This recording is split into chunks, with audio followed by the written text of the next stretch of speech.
मध्य प्रदेश के कटनी में ABP news की खबर का बड़ा असर हुआ है। महिला थाने में हुए हाई प्रोफाइल ड्रामे की खबर चलाने के बाद सीएम मोहन यादव ने एसपी अभिजीत रंजन को हटा दिया है और मामले की गाज आईजी और डीआईजी चंबल रेंज पर भी गिरी है, जिससे हड़कंप मच गया।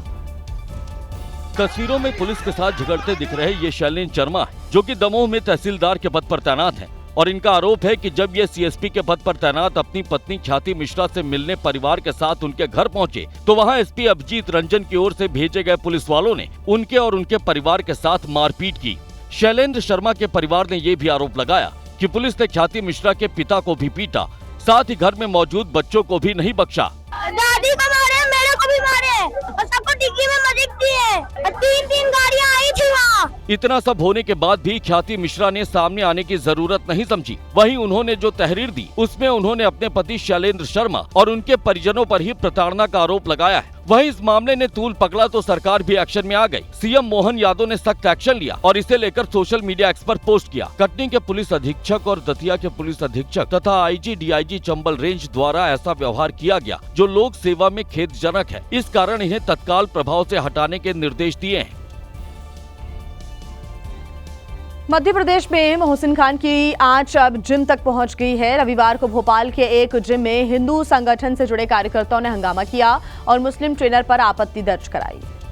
ये एक जिम की तस्वीर है जहां हिंदू संगठन के कार्यकर्ता पहुंचे और एक मुस्लिम ट्रेनर की तस्वीर दिखाकर खुद ही जांच करने लगे। सलमान है, ये फ्रीलांसिंग करता है, ट्रेनर नहीं हमारे यहाँ, ये आता है मेंबर होने से वर्कआउट कराता है।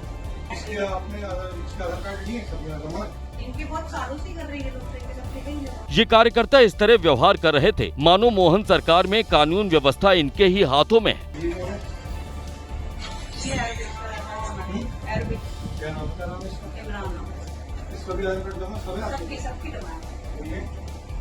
ये वहाब सर हैं, ये हमारे यहाँ कम से कम 2016 से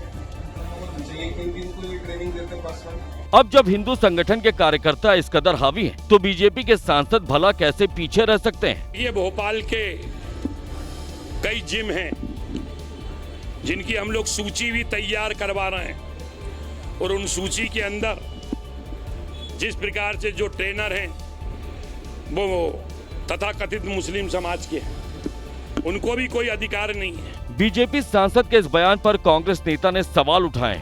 कहीं भी कुछ उठाया, बोलना शुरू कर दिया, जो समझ में आया। सांसद हैं, गरिमा बनाकर रखे, मजाक न बनाए। कांग्रेस विधायक ने भी पूछा है कि आखिर इस तरह का व्यवहार क्यों किया जा रहा है।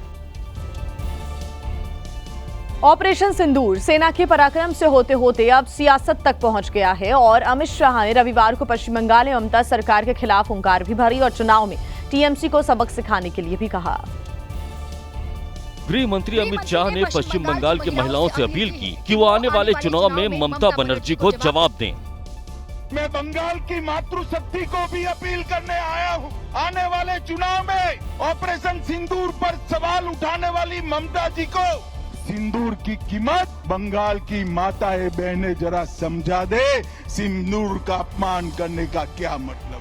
इधर टीएमसी ने कहा कि जिस वक्त उनकी पार्टी के सांसद विदेश में जाकर भारत का पक्ष रख रहे हैं, उस वक्त गृह मंत्री अमित शाह बीजेपी के कार्यकर्ता की तरह बंगाल में राजनीति कर रहे हैं। The Home Minister comes to Bengal and acts like a BJP कार्यकर्ता and uses cheap language against our respected Chief Minister Mamata Banerjee. The fact is, Mr. Amit Shah's politics is all about divide and rule. TMC ये भी कह रही है कि पहलगाम में आतंकी हमले की जिम्मेदारी अमित शाह को लेनी चाहिए और उन्हें इसके लिए इस्तीफा दे देना चाहिए। कोलकाता में लॉ स्टूडेंट शर्मिष्ठा पनोली की गिरफ्तारी पर सियासत लगातार जारी है। टीएमसी नेता रिजू दत्ता ने पनोली को लेकर विवादित बयान दिया, तो वहीं कंगना रनौत ने गिरफ्तारी को गलत बताते हुए रिहा करने की मांग की।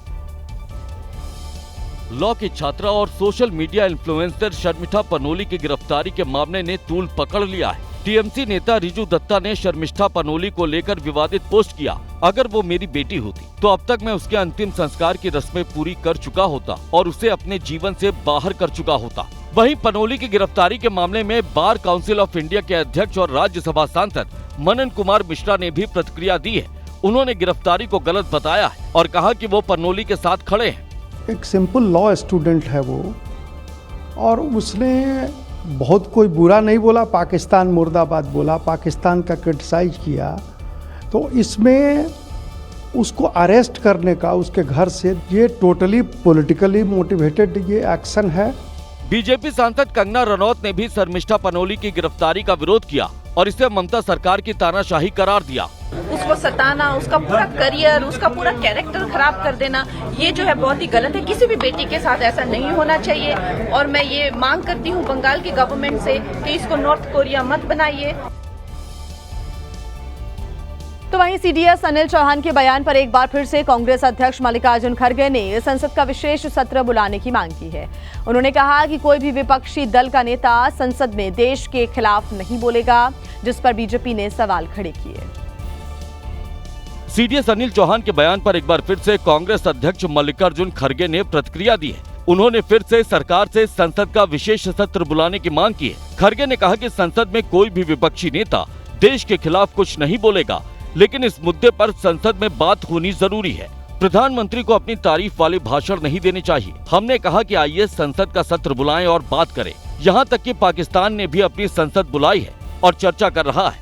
हम में से कोई भी देश के खिलाफ नहीं बोलेगा। स्पेशल सेशन की डिमांड कांग्रेस कर चुकी है, इंडिया ब्लॉक कर चुका है, लेकिन ये सरकार इस बात को मानने को तैयार नहीं है, जबकि हमारी परंपरा रही है। ऐसे जब कुछ होता है तो स्पेशल सेशन भी बुलाए जाते हैं। वहीं कांग्रेस की इस मांग पर बीजेपी ने सवाल उठाए हैं। बीजेपी नेता अजय आलोक ने कांग्रेस की मंशा पर सवाल खड़े किए हैं। करके मल्लिकार्जुन खड़गे ये बात राहुल गांधी को समझाए ना, जो अपनी ही सेना से पूछते हैं कि बताओ कितने राफेल गिरे। ये बात जो अपने मुख्यमंत्री रेड्डी साहब को समझाएं, जो कहते हैं बताओ कितने राफेल गिरे। असदुद्दीन ओवैसी ने एक बार फिर दुनिया के सामने पाकिस्तान को लताड़ा है। ओवैसी ने ये साफ शब्दों में कहा है कि पाकिस्तान पर नियंत्रण करना दुनिया के लिए अब बहुत जरूरी हो गया है। इस बार ओवैसी अल्जीरिया में आतंक परस्त पाकिस्तान का चेहरा बेनकाब कर रहे थे, जहां उन्होंने भारतीय समुदाय को संबोधित किया और पाकिस्तान का सच दुनिया के सामने रखा। Pakistan is the epicentre of takfirism and there is no difference of ideology between the terrorist groups in Pakistan and Daesh and in Al-Qaeda. They believe in fact they believe that they have a religious sanction which is completely wrong. Islam does not allow killing of any person, and that unfortunately that is their ideology which they have been promoting, perpetrating. इससे पहले भी ओवैसी दुनिया के अलग अलग देशों में जाकर इसी तरह पाकिस्तान की कलई खोल चुके हैं। ओवैसी ने कहा कि अगर पाकिस्तान एक बार फिर से FATF की ग्रे लिस्ट में वापस चला जाएगा तो आतंकी घटनाओं में कमी आ जाएगी और दुनिया पर खतरा कम हो जाएगा। वहीं बिहार के मुजफ्फरपुर में दलित बच्ची से रेप के मामले में अब सियासी तूफान उठ खड़ा हुआ है। बच्ची को गंभीर हालत में PMCH अस्पताल में भर्ती कराया गया था, जहां इलाज के दौरान उसने दम तोड़ दिया। कांग्रेस ने इसे मुद्दा बनाया और इसके खिलाफ आज बड़े प्रदर्शन की कांग्रेस तैयारी कर रही है। बिहार के मुजफ्फरपुर में दलित बच्ची ने रेप की वारदात के बाद इलाज के दौरान दम तोड़ दिया और इससे बिहार का सियासी पारा चढ़ा हुआ है। कांग्रेस ने इस मुद्दे को लेकर पटना में जमकर विरोध प्रदर्शन किया। आरोप लगाया कि PMCH लाई गई बच्ची के इलाज में लापरवाही बरती गई, जिसकी वजह से उसे अपनी जान गंवानी पड़ी। वहीं बिहार यूथ कांग्रेस इसे लेकर आज पटना में हल्ला बोल मार्च निकालने वाला है, तो राहुल गांधी ने भी इस घटना को लेकर एक्स पर पोस्ट किया है। मुजफ्फरपुर में दलित नाबालिग बेटी के साथ दरिंदगी और फिर इलाज में हुई लापरवाही बेहद शर्मनाक है। अगर समय पर इलाज होता तो उसकी जान बचाई जा सकती थी। कांग्रेस ने इस वारदात को लेकर प्रेस कॉन्फ्रेंस भी की, जिसमें कांग्रेस ने बिहार की JDU और BJP गठबंधन वाली सरकार पर जमकर हमला बोला। महिला बाल सुरक्षा क्या कर रही है, सरकार क्या कर रही है, मुख्यमंत्री क्या कर रहे हैं। एक तरफ आप विश्व गुरु बना रहे हैं, दूसरी तरफ ये 9-9 साल की बच्चियों के अपराधी को आप FIR करने तक में लोग कतरा रहे हैं, डर रहे हैं। मुजफ्फरपुर में नाबालिग की रेप के बाद हत्या के मामले से लोगों में काफी नाराजगी है। वहीं बच्ची का इलाज करने वाले डॉक्टर ने बताया कि उसके घाव काफी गहरे थे, ऐसे में रात भर इलाज करने के बाद भी उसे नहीं बचाया जा सका। जनसुराज पार्टी के संस्थापक प्रशांत किशोर ने भी इसे लेकर बयान दिया। मुजफ्फरपुर की जिस नाबालिग बच्ची ने रेप के बाद दम तोड़ा, उसे लेकर आरोप लग रहा है कि पटना के पीएमसीएच अस्पताल ने उसके इलाज में देरी की, जिसकी वजह से उसकी जान चली गई। इस मामले में न सिर्फ सरकार पर सवाल उठ रहे हैं, बल्कि पीएमसीएच प्रशासन भी सवालों के घेरे में। जिसके बाद पीएमसीएच के प्रभारी अधीक्षक डॉक्टर अभिजीत सिंह ने मामले पर सफाई दी। उन्होंने बताया कि बच्ची को बचाने की कोशिश रात भर की गई, लेकिन उसके जख्म इतने गहरे थे कि उसे बचाया नहीं जा सका। हम लोगों ने वहाँ उसको इलाज किया और रात भर हर विभाग के डॉक्टर और रात भर सब इलाज करते रहे। वहीं मुजफ्फरपुर की दलित नाबालिग लड़की से रेप के बाद हुई हत्या के मामले पर जन सुराज पार्टी के संस्थापक प्रशांत किशोर ने भी बयान दिया है। उन्होंने कहा कि कुछ लोगों ने उनकी पार्टी के लोगों को बताया कि पीड़ित बच्ची को 11 घंटे तक पीएमसीएच में बेड नहीं दिया गया। हालांकि वो इस बात की पुष्टि नहीं करते हैं। रेप पीड़िता की मौत हुई है, वो खबर मिली है। हम लोग के लोग वहाँ गए हैं, अभी हमको पूरी जानकारी नहीं है। कुछ लोगों ने बताया कि उस बच्ची को 11 घंटे तक बेड नहीं मिला है, लेकिन हम अभी उसकी पुष्टि नहीं कर सकते हैं। पार्टी और परिवार से बाहर किए जाने के बाद तेज प्रताप यादव ने अपनी चुप्पी तोड़ी। उन्होंने लालू यादव और राबड़ी देवी को भगवान की तरह बताया। साथ ही उन्होंने अपने भाई तेजस्वी यादव के नाम पर भी संदेश दिया। तेज प्रताप यादव ने सुबह करीब 5:30 बजे सोशल मीडिया पर पोस्ट किया। ये पोस्ट लालू और राबड़ी के नाम था। उन्होंने लिखा, मेरे प्यारे मम्मी पापा, मेरी सारी दुनिया बस आप दोनों में ही समाई है। भगवान से बढ़कर हैं आप। उन्होंने लिखा, पापा आप नहीं होते तो ना ये पार्टी होती और ना मेरे साथ राजनीति करने वाले कुछ जयचंद जैसे लालची लोग। इसके बाद तेज प्रताप यादव ने दोपहर 1:30 बजे एक नया पोस्ट किया। ये पोस्ट छोटे भाई तेजस्वी यादव के लिए था। इस पोस्ट के साथ महाभारत की एक तस्वीर भी साझा की और लिखा, मेरे अर्जुन से मुझे अलग करने का सपना देखने वालों, तुम कभी अपनी साजिशों में सफल नहीं हो सकोगे। कृष्ण की सेना तो तुम ले सकते हो, लेकिन खुद कृष्ण को नहीं। हर साजिश को जल्दी बेनकाब करूंगा। बस मेरे भाई भरोसा रखना, मैं हर परिस्थिति में तुम्हारे साथ हूँ। मेरे भाई मम्मी पापा का ख्याल रखना। जयचंद हर जगह है, अंदर भी और बाहर भी। तेज प्रताप यादव ने जयचंद शब्द का इस्तेमाल दोनों पोस्ट में किया। सवाल यह है कि पार्टी या फिर परिवार में वो कौन है जिस पर तेज प्रताप खुलकर नहीं बोल रहे। बता दें आपको कि कुछ दिन पहले ही चिराग पासवान ने बिहार विधानसभा चुनाव लड़ने के संकेत दिए थे। बिहार के वैशाली में चिराग ने कहा था कि उनके चुनाव लड़ने से उनकी पार्टी और एनडीए दोनों को रणनीतिक फायदा हो सकता है। चिराग पासवान 3 बार सांसद बने और मोदी सरकार में मंत्री हैं, लेकिन कभी विधानसभा चुनाव नहीं लड़े। हालांकि इस बार के विधानसभा चुनाव में उतरने के संकेत जरूर दे रहे हैं। अगर हम चाहेंगे तो हम चुनाव लड़ेंगे। पार्टी इस वक्त मंथन कर रही है, सर्वे कर रही है कि क्या मेरे चुनाव लड़ने से मेरी पार्टी, मेरे प्रत्याशियों को ज्यादा लाभ होगा, गठबंधन को ज्यादा लाभ होगा। चिराग ने ये भी कहा कि पार्टी का कोई बड़ा नेता लड़ता है तो चुनाव में फायदा होता है। वहीं आरजेडी चिराग के चुनाव लड़ने की खबरों को एनडीए में सियासी बवंडर बता रही है। अभी जैसे जैसे चुनाव सामने आएंगे, अभी और सिर्फ फुटबॉल होगा, बवंडर होगा एनडीए में। सबको पता है एनडीए की नाव डूबेगी। हालांकि जेडीयू चिराग को सीएम का फेस नहीं मानती है और उन्होंने स्वयं कहा कि बिहार में मुख्यमंत्री का कोई वैकेंसी नहीं है। आदरणीय नीतीश कुमार जी फिर से मुख्यमंत्री। बीजेपी और जेडीयू दोनों के बयान से ये बात तो साफ है कि चिराग पासवान की उम्मीदवारी पर एनडीए की ये दोनों ही पार्टियां कुछ भी जवाब देने से कन्नी काटती हुई दिख रही है। लेकिन दूसरी तरफ आरजेडी ये मान रही है कि चिराग पासवान की अनदेखी करने से एनडीए के अंदर असंतोष और बिखराव आने वाले चुनाव में तय है। बीजेपी ने कहा कि सभी पार्टियां स्वतंत्र हैं कि किसको कब और कैसे लड़ना है। असम के अलग अलग इलाकों में बाढ़ बारिश के बाद स्थिति बेहद अब खराब हो चली है। करीब 80,000 लोग असम में बाढ़ की वजह से प्रभावित हुए हैं। असम की करीब सभी प्रमुख नदियों का जलस्तर बढ़ा हुआ है। श्रीभूमि की स्थिति भी ठीक वैसी ही है जैसी शहरों की। यहाँ भी गली गली पानी है। इस शख्स को देखिए, छाता लिए मुश्किलों से लड़ते लड़ाते घर से बाहर निकला है। आधा शरीर पानी में डूबा है। आगे बढ़े तो श्रीभूमि में जो कुछ नजर आया वो और भी ज्यादा डराने वाला था। इस घर पर अब पूरी तरह पानी का कब्जा हो चुका है। बुजुर्ग महिला पानी के बीच ही एक कमरे से दूसरे कमरे में जाती दिखाई दी। सारा सामान पानी में डूब गया। जिंदगी भर की कमाई पानी में पानी पानी हो गई। ब्रह्मपुत्र नदी भी उफान पर है और इस वजह से डिब्रूगढ़ के निचले इलाके पानी में डूब गए। घरों में पानी भर गया। लोगों को एक जगह से दूसरी जगह लाने के लिए नाव का सहारा लेना पड़ा। और वहीं मणिपुर की राजधानी इम्फाल भी इस वक्त भीषण जल भराव की मार झेल रही है। लगातार हो रही बारिश ने इम्फाल की सड़कों पर पानी ने अतिक्रमण कर लिया। शहर के नाले बंद पड़े हैं। शहर में हर तरफ मानो नदी बह रही हो। ये इम्फाल का मेडिकल कॉलेज है। इस मुश्किल वक्त में जिसकी सबसे ज्यादा जरूरत है, उस अस्पताल में पानी ने घुसपैठ कर ली है। हर तरफ पानी ही पानी है। गेट से लेकर अंदर वार्ड तक हर जगह सिर्फ पानी का कब्जा है। लोग जान बचाने के लिए खतरों से मुकाबला करते हुए सुरक्षित जगहों पर जाते दिख रहे हैं। कोई गाड़ी से जा रहा है तो किसी के लिए नाव आ रही है। बारिश कैसे बर्बादी में बदल जाती है, ये कोई इस वक्त इम्फाल के लोगों से पूछे। शहर के नाले बंद पड़े हैं। एनडीआरएफ दल बल के साथ मिशन मोड में राहत और बचाव करता दिख रहा है। शहर की सड़कें तालाब में तब्दील हो गई हैं। जिन सड़कों पर सरपट गाड़ियां दौड़ती थीं, वहां तेज बहाव के साथ नदी बहती दिख रही है। इस पानी के तेज बहाव के बीच जो कुछ भी आया, सब कुछ बह गया।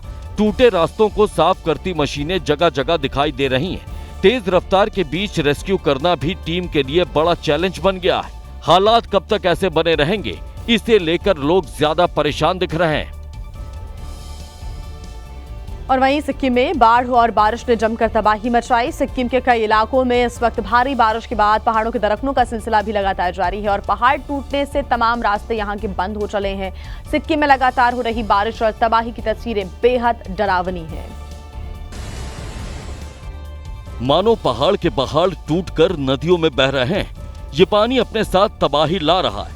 मंगन जिले के चुगथांग में तीस्ता नदी उफान पर है। जगह जगह निर्माण कार्य ध्वस्त हो गए। सिक्किम में हर पल चुनौतियों से भरा है। जगह जगह से लैंडस्लाइड की खबरें सामने आ रही हैं। प्रशासन रेस्क्यू में जुटा हुआ है। लोग मंगम छोड़कर सुरक्षित स्थानों पर जा रहे हैं, क्योंकि तीस्ता नदी जिस खतरे के निशान के ऊपर बह रही है, उससे डर है कि कहीं ये पुल भी ना डूब जाए। नदी के किनारे रहने वालों ने अपने ठिकाने बदल दिए हैं। डर तब और बढ़ गया जब जगह जगह से तीस्ता नदी पर बने पुल बहने की खबरें सामने आ रही हैं। ये मंगन को चुगथांग से जोड़ने वाला फिदांग बेली पुल है। तेज बारिश ने इस पुल को बड़ा नुकसान पहुंचाया है। रात भर यहां पर रेस्क्यू अभियान चलता रहा। बड़ी बड़ी मशीनें इस इलाके को साफ करती नजर आईं। उत्तर प्रदेश के आजमगढ़ में अखिलेश भारतीय मदरसा बचाओ सम्मेलन हुआ, जिसे जमीयत उलेमाए हिंद के अध्यक्ष मौलाना अरशद मदनी ने संबोधित किया और आरोप लगाया कि तमाम राज्यों में मदरसों की गलत तस्वीर पेश की जा रही है। यूपी समेत कई राज्यों में अवैध मदरसों पर कार्रवाई के खिलाफ आजमगढ़ में मदरसा बचाओ सम्मेलन का आयोजन हुआ, जिसमें जमीयत उलेमाए हिंद के अध्यक्ष मौलाना अरशद मदनी ने हिस्सा लिया और सम्मेलन में मौजूद लोगों को संबोधित किया। मदनी ने कई राज्यों में हो रही इस कार्रवाई पर सवाल खड़े किए और इसे गलत बताया। जिस गवर्नमेंट ने हाथ डाला था वो आसाम है। उसके बाद उत्तराखंड की सरकार ने मदारिस के ऊपर हाथ डाला। फिर उसके बाद मशरक़ी यूपी ने हाथ डाला और अब चंद दिनों की खबर है कि हरियाणा सरकार ने पानीपत वगैरह के अंदर मदारिस के ऊपर नोटिस भेजने शुरू कर दिए हैं। अरशद मदनी ने कहा कि आज मदरसों को दहशतगर्दी का अड्डा बताया जाता है, जो गलत है। अगर किसी जगह से आज़ादी वतन के लिए जिहाद की आवाज निकली है, वो मदरसा है। जबकि अंग्रेजों के खिलाफ अगर कहीं से आवाज उठी थी तो वो मदरसे ही थे। देश में कोविड का संक्रमण लगातार बढ़ रहा है। तेजी से नए मामले सामने आ रहे हैं और इसको देखते हुए जगह जगह स्वास्थ्य विभाग लोगों को जागरूक करने में भी जुटा हुआ है। कोविड की एंट्री देश में खतरे की घंटी बजाने लगी है, क्योंकि कोरोना के केस में तेजी से इजाफा हो रहा है। देश के कई राज्यों में कोविड के केस तेजी से बढ़ रहे हैं और इसकी वजह से लोगों में खौफ भी बढ़ता जा रहा है। महाराष्ट्र में कोरोना के केस में इजाफा लगातार जारी है, जिसकी वजह से लोग खौफजदा दिख रहे हैं। रविवार को महाराष्ट्र में कोविड के 65 नए मामले सामने आए। एक्टिव केस की संख्या बढ़कर 814 हो गई है। पुणे में 31, मुंबई में 22, ठाणे में 9, कोल्हापुर में 2 और नागपुर में 1 नया कोविड केस सामने आया है। कोविड से अब तक 300 लोग ठीक हो चुके हैं, जबकि एक्टिव मरीजों की संख्या 506 है। अभी तक 11,501 स्वैब सैंपल की जांच हुई, जिसमें 814 मरीज कोविड पॉजिटिव पाए गए। वहीं देश में सबसे ज्यादा कोविड केस केरल से सामने आए। देश भर में कोविड के एक्टिव केस की संख्या 3,758 है। गुरुग्राम में 4 नए कोविड केस सामने आए। गुरुग्राम में एक्टिव केस की संख्या 23 हो गई है। दिल्ली की JNU यूनिवर्सिटी में पहला एक्टिव केस मिला। गोदावरी हॉस्टल का छात्र कोविड पॉजिटिव मिला। लगातार बढ़ते कोरोना के मामले लोगों की माथे की शिकन बढ़ाने लगे हैं। कौशाम्बी में बीएड की परीक्षा में छात्र आराम से नकल कर रहे थे और इस बात से बेखबर कि झांसी में बने परीक्षा कंट्रोल रूम की तीसरी आंख से उन पर पैनी नजर रखी जा रही है। वहीं जैसे ही छात्र कंट्रोल रूम के कर्मचारियों को नकल करते दिखे तो फौरन ही वो एक्शन मोड में आ गए। यूपी के कौशाम्बी में बुंदेलखंड यूनिवर्सिटी की बीएड की परीक्षा चल रही थी। कौशाम्बी कॉलेज में एग्जाम देने वाले छात्र बेखौफ होकर नकल करते दिख रहे थे। तस्वीरों में आप भी साफ देख सकते हैं कि कैसे ये छात्र एक दूसरे की कॉपी से नकल कर रहे हैं। परीक्षा के दौरान छात्र एक दूसरे से सवाल भी पूछ रहे हैं और आराम से अपना पेपर भी निपटा रहे हैं। एग्जाम रूम में इन्विजिलेटर भी मौजूद हैं, लेकिन उन्हें भी छात्रों की नकल से कोई फर्क नहीं पड़ रहा। लेकिन ये छात्र इस बात से अनजान थे कि उनकी इस करतूत पर निगरानी रखी जा रही है। दरअसल नकल फ्री परीक्षा कराने के लिए बुंदेलखंड यूनिवर्सिटी में कमांड कंट्रोल रूम बनाया गया है, जहां से CCTV के जरिए सभी परीक्षा केंद्रों की निगरानी की जा रही है। हेलो, हाँ हेलो सर, आप कौशाम्बी से बोल रहे हैं ना? मैं command control room Bundelkhand university के यहाँ से बोल रहा हूँ, झांसी से, कमांड कंट्रोल रूम से। सर आपका एक सेंटर के क्लासरूम में बच्चे कंटिन्यूस बात कर रहे हैं, एक दूसरे के साथ बात करके वो चीटिंग कर रहे हैं। प्लीज आप जरा क्लासरूम में जाइए अर्जेंटली। हाँ जी प्लीज जरा आप पहुंचिए, हम आपको देख रहे हैं, हम कैमरे में देख पाएंगे। उत्तर प्रदेश के झांसी में पुलिस ने एक ऐसे युवक की जान बचा ली जो फांसी के फंदे पर लटक गया था। पुलिस वालों ने घर के दरवाजे को तोड़ा और युवक को अस्पताल लेकर पहुंचे।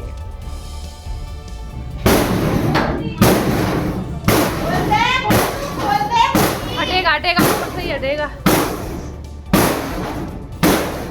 पुलिस वाला हाथ से लोहे के दरवाजे को पीटता रहा। जब हाथ से भी दरवाजा नहीं खुला तो पैर की ताकत का इस्तेमाल किया। जब पुलिस वाले के हाथ और पैर फेल हो गए तो परिवार हथौड़ा लेकर आए। पुलिस वाला हथौड़े से दरवाजा खोलने की कोशिश करने लगा।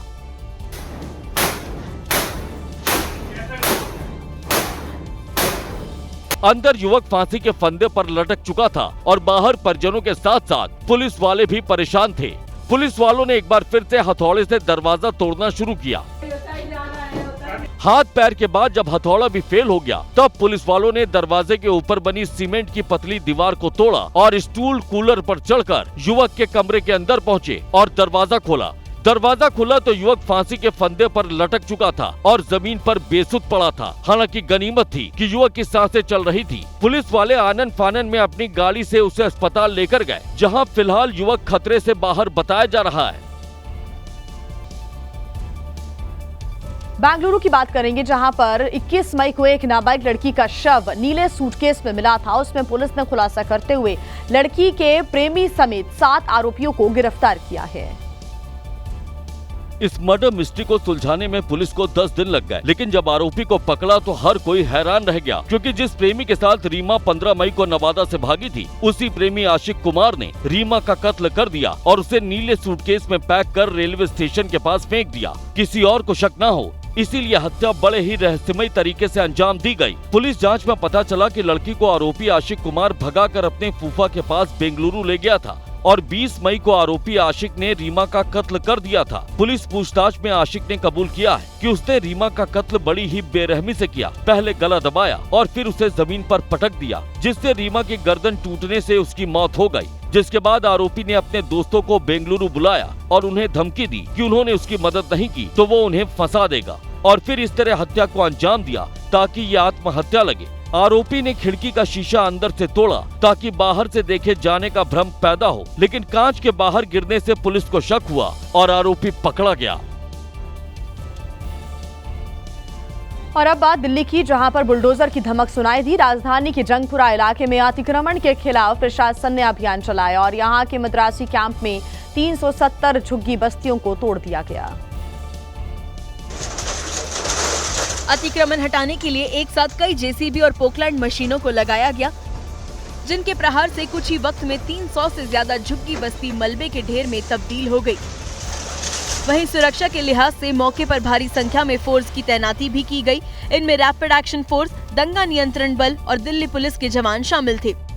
प्रशासन के मुताबिक झुग्गी बस्तियों के हटाने के लिए हुई कार्रवाई कोर्ट के आदेश पर की गई। प्रशासन की दलील है कि झुग्गी बस्ती से बारापुला नाला अवरुद्ध हो रहा था और बारिश में जलभराव का खतरा था। प्रशासन ने झुग्गी बस्ती में बसर करने वाले तमाम परिवारों को दूसरी जगह आवास देने की बात कही है। तो प्रशासन की कार्रवाई ने झुग्गी बस्तियों में रहने वाले तमाम परिवारों के सामने बड़ी मुसीबत खड़ी कर दी है। बुलडोजर एक्शन से कई ऐसे परिवार प्रभावित हुए हैं जो यहां पर पिछले 6 दशक से रह रहे थे, लेकिन एक झटके में उनके सर से छत छिन गई। अपनी आंखों के सामने आशियाने पर बुलडोजर चला तो गला रूंध गया और आंखें आंसुओं से डबडबा गई। हम तो बचपन से यही रह रहे हैं, क्या बोलो, अभी तो छोड़ रही है सब कुछ। कोई नहीं आया, बस वोट लेने के लिए आते हैं बस, और बाकी लोग तो कोई आता ही नहीं है यहाँ पर। झुग्गी टूटने से बेघर हुए लोगों का दावा है कि यहाँ पर 50 साल से भी ज्यादा वक्त से मद्रासी कैंप था, पर इतने वक्त में कोई कार्रवाई नहीं हुई। लेकिन अब झुग्गी बस्ती को अतिक्रमण बताकर तोड़ दिया गया। एक सवाल नरेला में पुनर्वास को लेकर भी है। 215 लोग का घर दिए करके नाम लिखा है, लेकिन घर दिया 180 लोगों। जिन लोगों को पुनर्वास योजना का लाभ मिला है, उनकी शिकायत है कि नरेला में फ्लैट की स्थिति ठीक नहीं है। वहीं जंगपुरा से दूर नरेला में बसने पर आजीविका पर भी असर होगा। बात रतलाम की, यहाँ पर एक घोड़े ने हाथी को दौड़ा दौड़ा कर काटा। हाथी भी बेबस होकर यहाँ वहाँ भागता रहा और इस दौरान लोगों में अफरा तफरी मच गई। बाद में किसी तरह दोनों को अलग किया गया। घोड़े ने जैसे ही गजराज को देखा वो बेकाबू हो गया। उसने हाथी पर हमला कर दिया और उसके पैर में काटने की कोशिश की।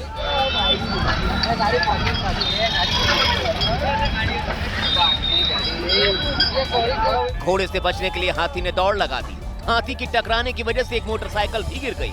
इस दौरान घोड़ा लगातार उसके पैर में काटता रहा।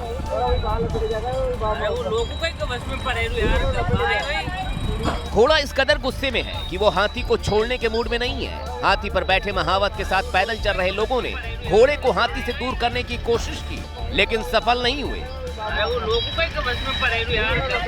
घोड़े को काबू करने में उसका मालिक भी नाकाम दिखा। गजराज को भी जब कुछ नहीं सूझा तो उसने दूसरी तरफ भागकर जान बचाने में ही भलाई समझी, लेकिन घोड़े ने फिर भी उसका पीछा नहीं छोड़ा।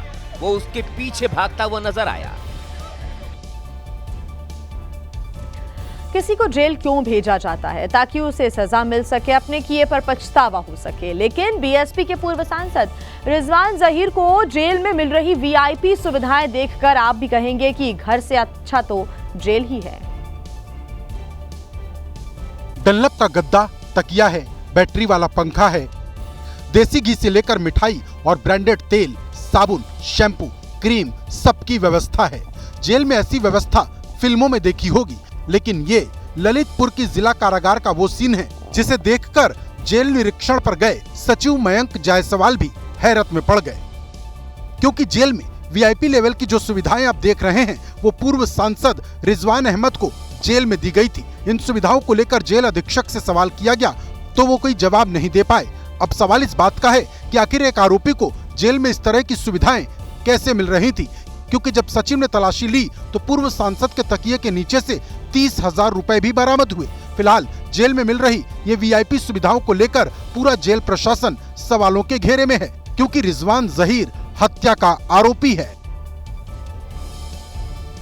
महाराष्ट्र के अकोला से दिल दहला देने वाली तस्वीर सामने आई है। यहाँ एक चाचा ने अपने भतीजे की हत्या कर दी और 4 दिन तक शव को लेकर अपने साथ ही लेकर सोता रहा।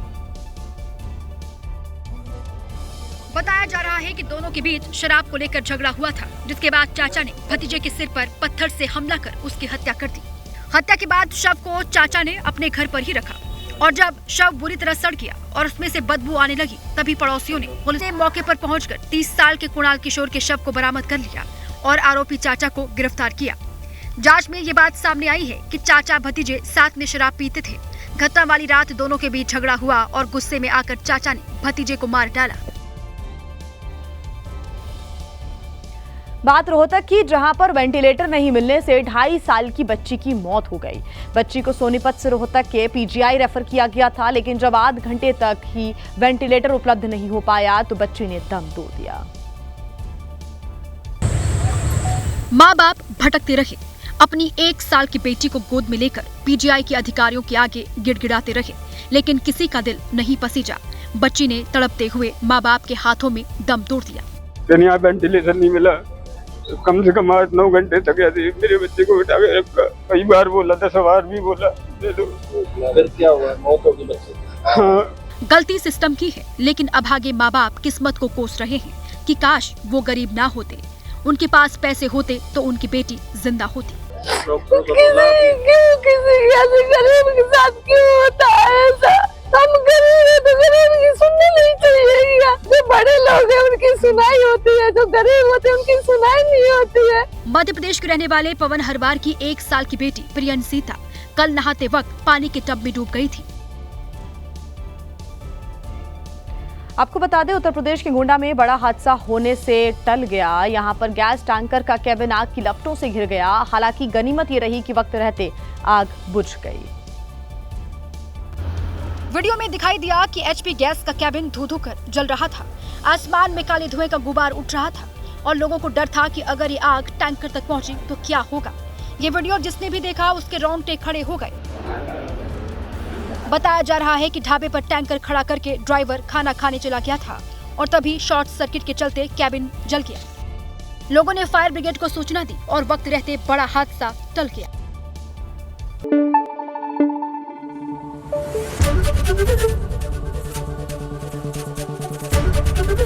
एबीपी न्यूज आपको रखे आगे।